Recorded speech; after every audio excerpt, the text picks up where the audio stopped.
Hello, I'm Kim Richardson, Senior Customer Relations Manager at Care UK. I'm joined here today by Jo Crossland, Head of Dementia and Lifestyle, and also Carol, who is a relative of a resident living in Care UK home with dementia. Hi Carol. Hi. So our latest national survey found that 93% of respondents felt communication barriers prevented meaningful interaction with their relatives living with dementia.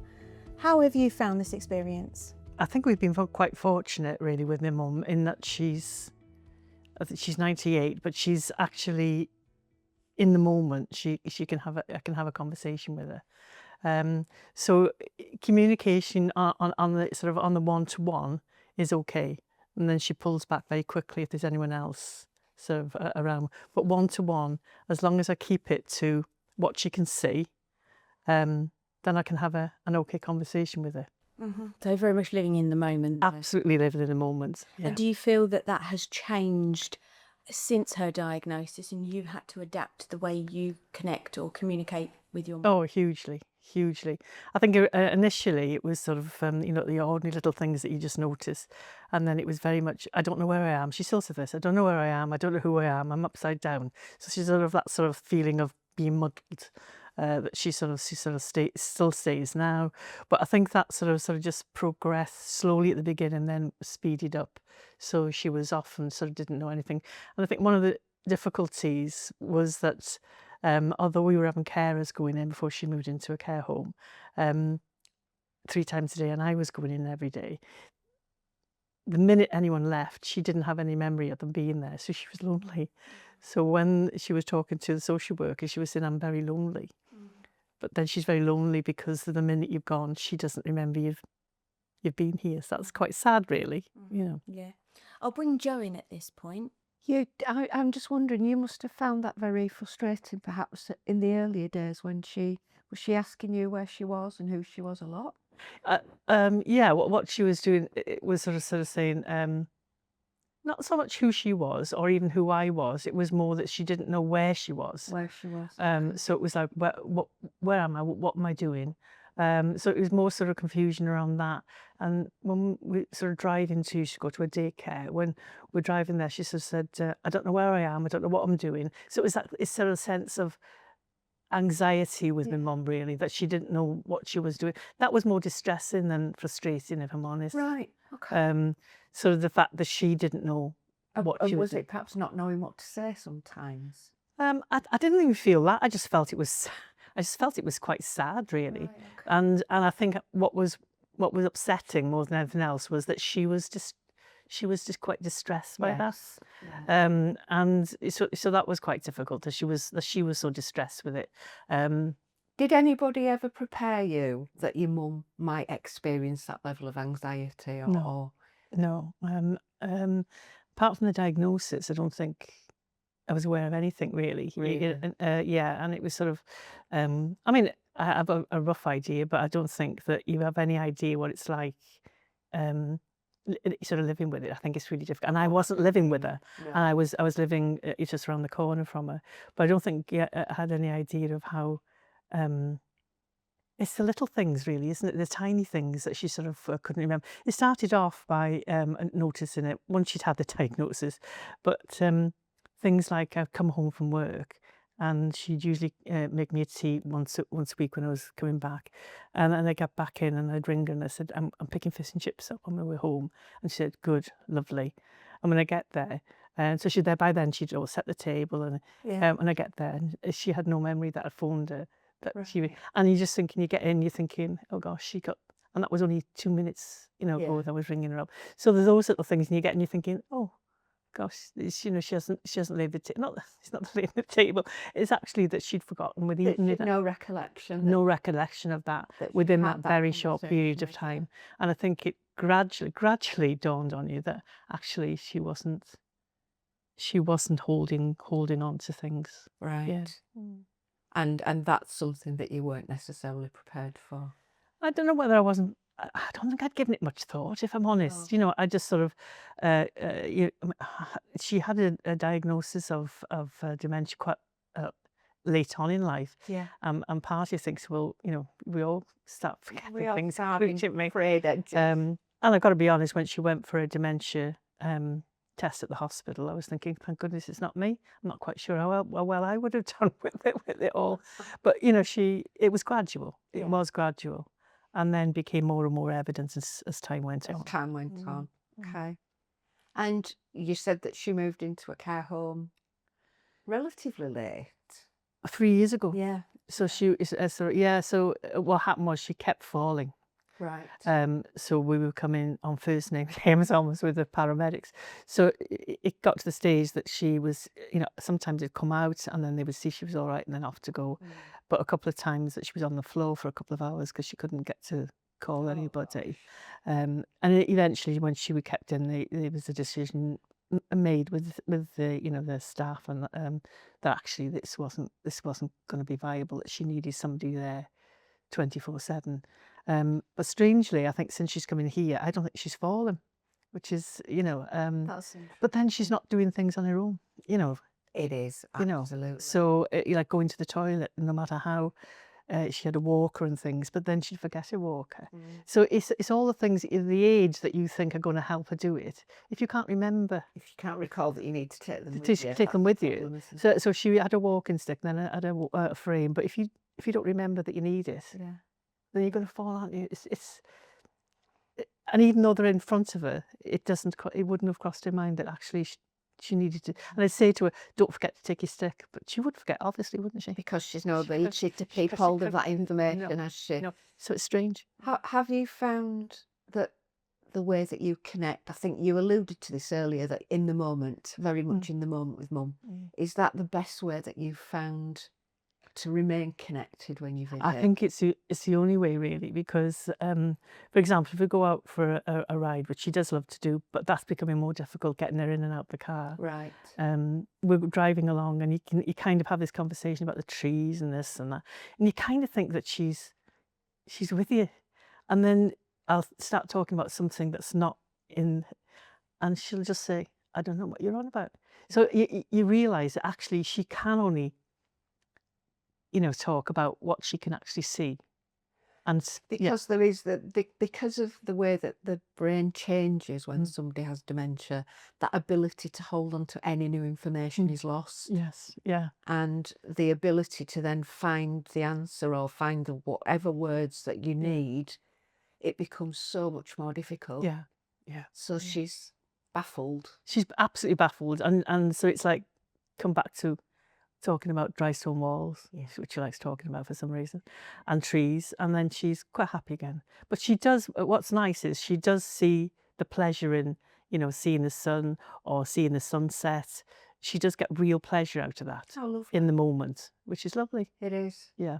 And it's very, very tangible things that can be seen, isn't it? It is, A tree, a wall, a sunset. And she can I can actually see it and feel it, her joy, which is Yeah, that that's helps you. it's hugely helpful. Yeah, it is.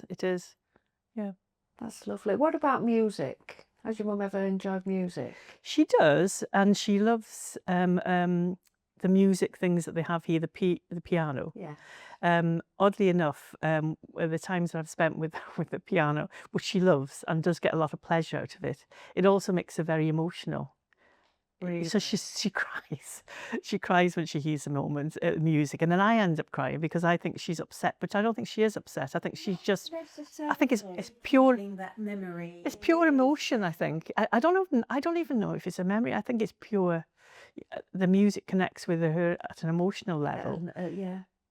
That is separate from her thought process. If that makes sense. That makes perfect sense. You know, we know that there's a part in the brain where just the the emotion. emotions and senses connect, Yeah. and it's possible to unlock Yeah. long-term memories. It may be a piece of music that she heard as a young woman. Yeah. It may be that piano, for whatever reason, was very important to Yeah. her as a younger woman, Yeah. and somewhere that's resonated. And you know, it depends on the music, but certainly, and it isn't always music that's quite, you know, sort of sad. It can be something, but it touches us somewhere which is fascinating to see.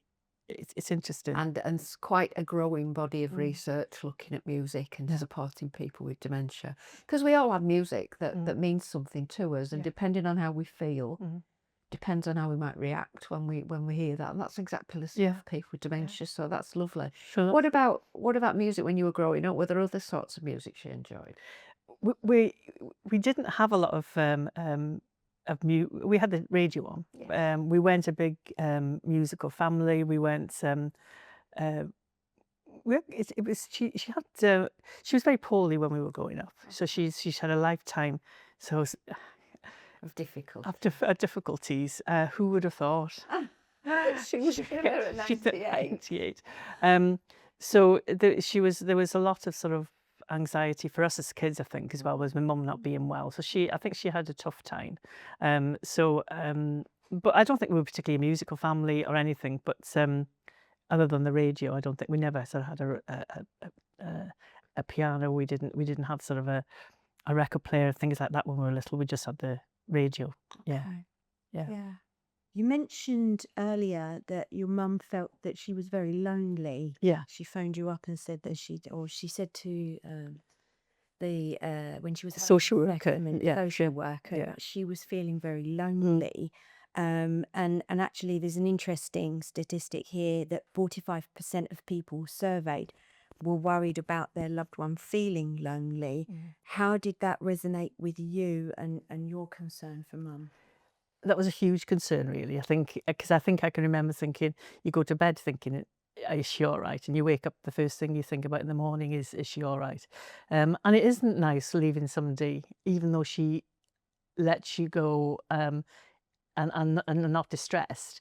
The minute you go, you know that she's got no memory of you. So the nice things, things like I take her out and we'd have a nice day, and as we're coming back through the door, I'd say to her, "Well, that was lovely, wasn't it?" And she said, "What?" So she couldn't remember that we'd had a lovely day. But she's got the emotion of that day. She's content in that moment. In the moment. After that, it's gone. I think I found that quite hard, in that you've had a lovely day and she's got no memory of that lovely day. So you have to live in. There's a lot of talk about mindfulness and living in the moment, but she does. She does live in the moment. So how did that make you feel, knowing that you'd gone through all that effort to take mum out Sad. and have a nice time? Sad, really, because I wanted her to remember that we'd had a nice day, but she couldn't hold on to that. And so sooner or later, you have to let go of that expectation that that's going to be something that she can hold on to, because it is literally the moment, and that's it. It's gone. But you'll keep hold of those memories. Those are memories that you've Yeah. made for you. Yeah, and I think that's it. It's I thought I wanted to make memories for her, Yeah. and that's not possible. Yeah. But it does make memories for me, Yeah. and it makes me feel better. Good. You know, if I know she's had a nice day, then I get something out of it. And she's had something out of it. Yeah, But she won't have any memory of it. And she may not, but in that moment, In the moment, and that's got to be as good as it gets. of course, that's the important thing, isn't Yeah, it? it's as good as it gets. Absolutely important thing. Yeah, because without that connection during that lovely time that you had, what else would it have been? Would she have been anxious? Would she have been scared or lonely At home before she came here. before you'd gone out and had a lovely day? Well, I'd turn up and she'd be happy to see me. So I didn't pick up on her anxiety, to be honest with you. And I don't think I realised that she was lonely until the social worker was saying that one of the things that she told them is that she was really lonely, which made me feel really guilty, because I'm thinking, gosh, well, what? Anyway, there are people going in, but then again, if she can't remember them, of course she's lonely. I don't think I actually twigged she was lonely, as lonely as she was. And I think guilt plays such a big part in this. And people are dealing with it from different angles, whether they work, whether they've got children, and it's how you manage it. How did you feel you managed your guilt? There is a huge sort of sense of I think the guilt came of going into a care home, and there's a huge sense of failure. That you hadn't been able to keep that going. But the reality was it wasn't working, and of course it comes at a time of your life when that you're at a different stage of your life. you've also got grandchildren that you want to be involved in. You've got some kind of your different pulls. So your work's gone, but then you're thinking, all right, so now you can focus on family, and you're going to be able to enjoy grandchildren.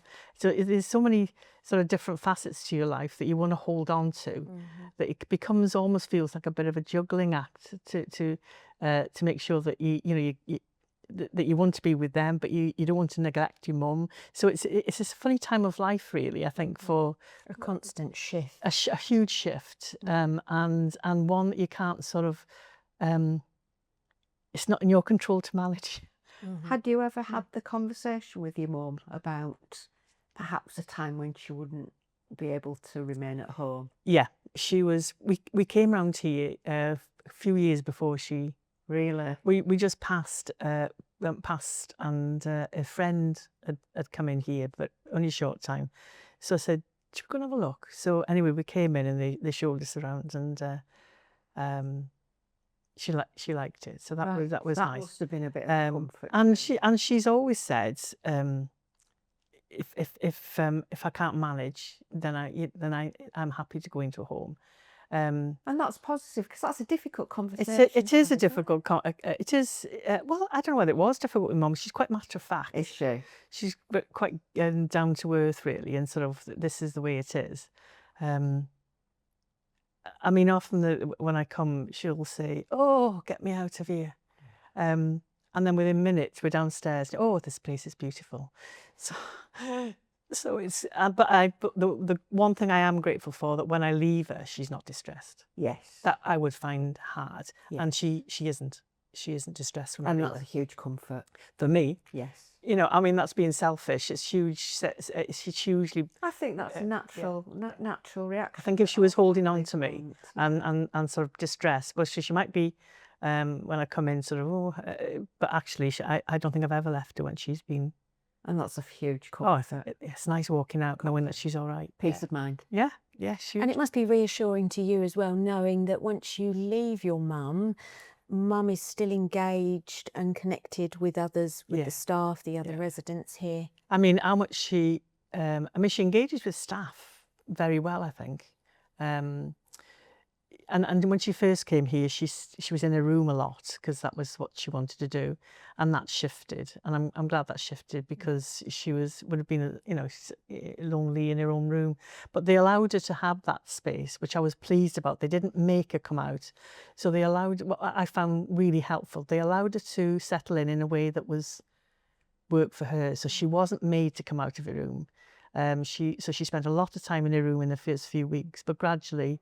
She came out and she was doing more, and she doesn't spend any time, I don't think, in her room now on her own.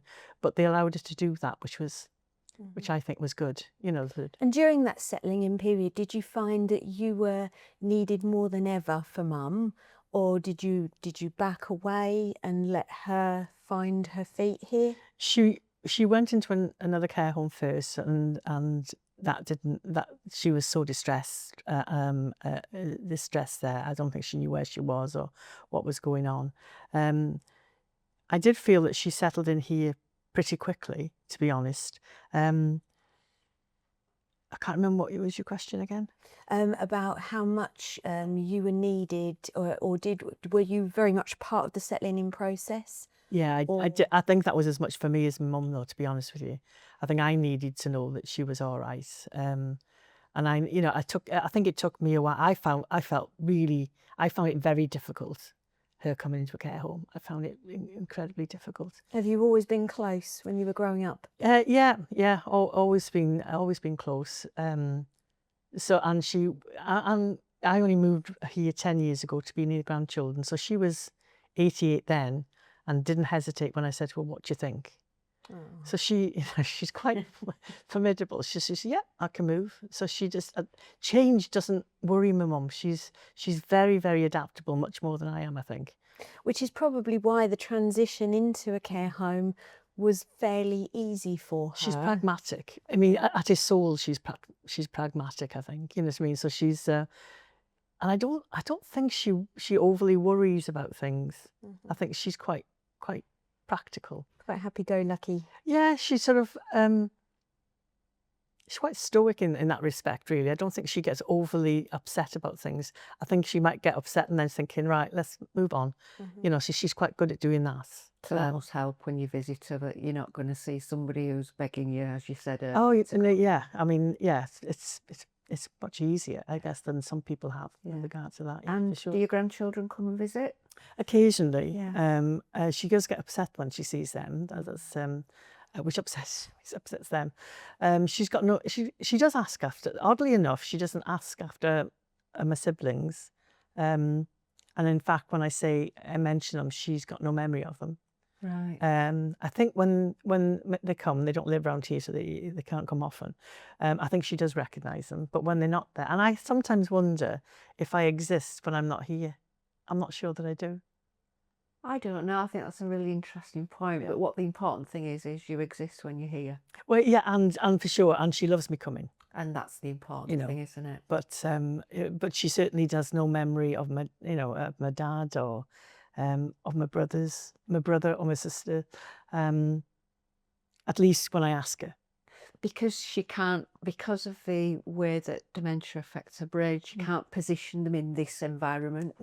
No. So they can't be here. They don't exist. No. So that's what makes me wonder, do I exist once I go through that door? I don't know. No, that's a really interesting point. I don't know, but I think from what you say, you very much exist when you're here. Oh, yeah, absolutely. And she face lights up. Yeah, That's fantastic. That's good. Yeah, that's good.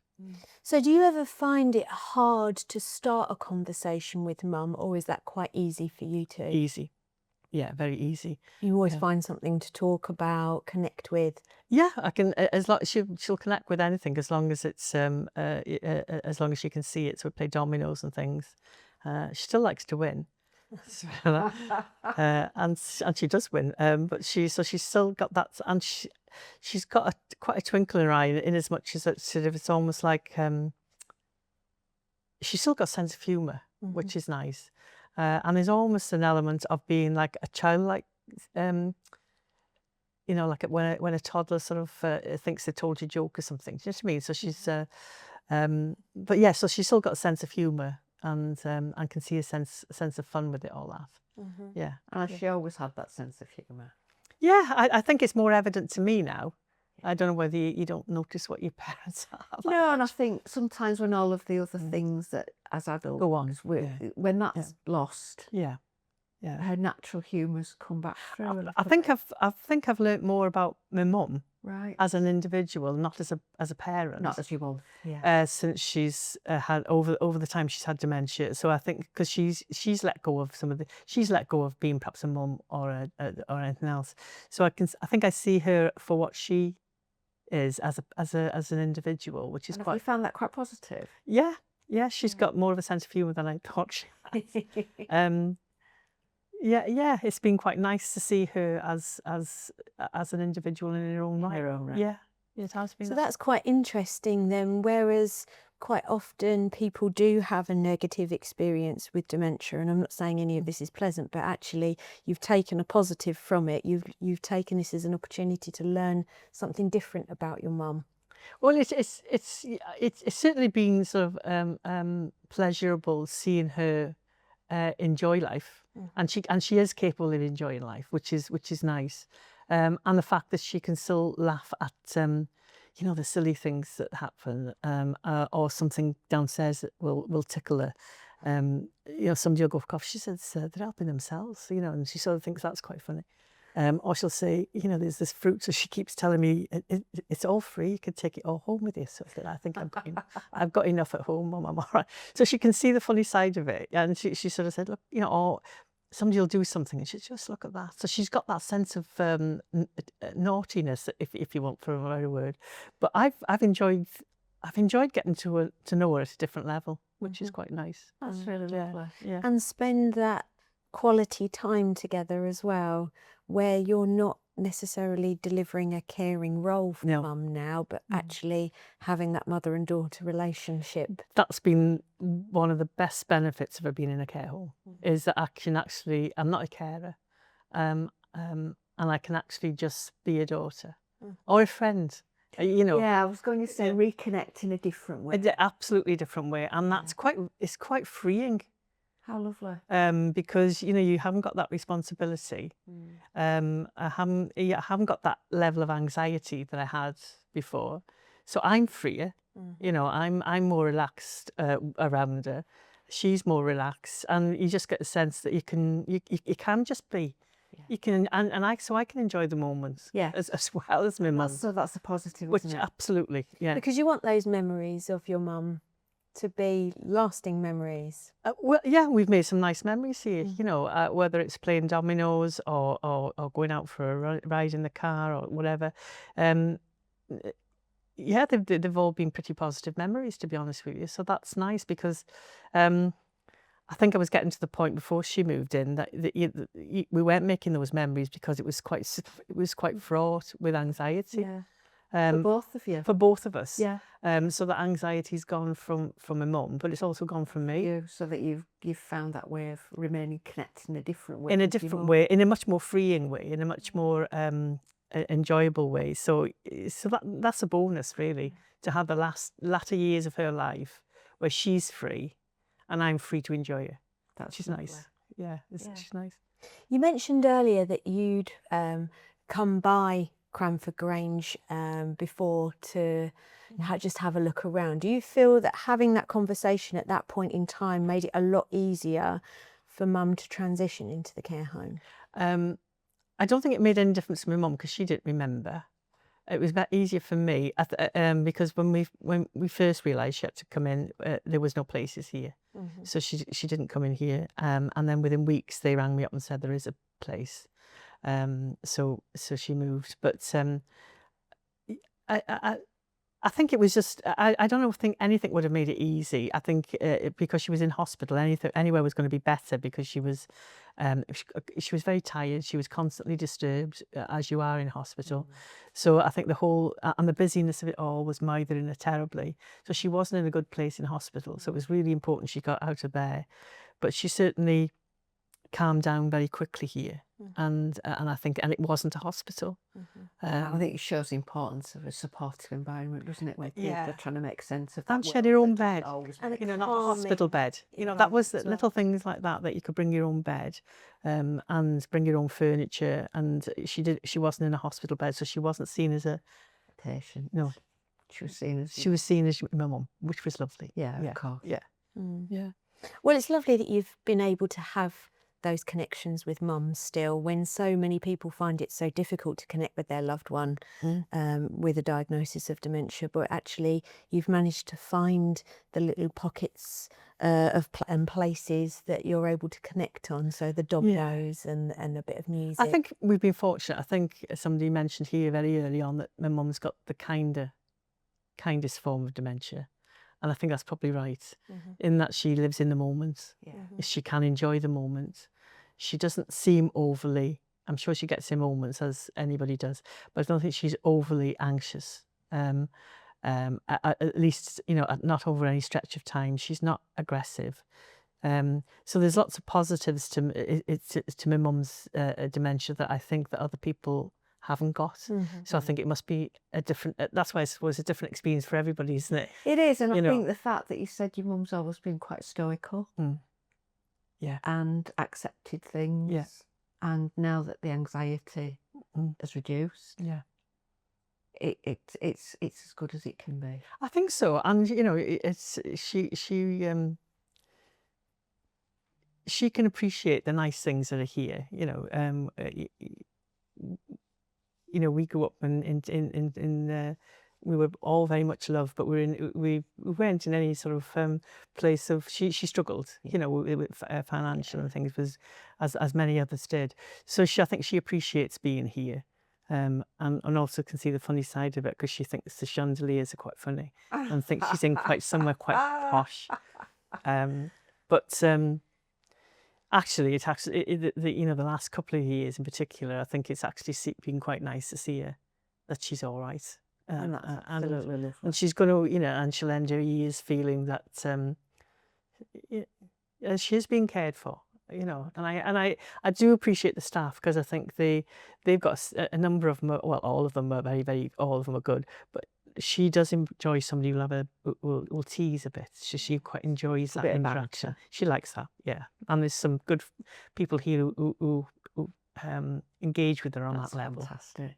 which is nice. It's nice as well that she's got the staff here 24/7 to be able to do that as well. So she's constantly got that humour in her life. Yes, absolutely. And some of the what's been nice is seeing the other people, the other residents with her. I stayed for lunch with her.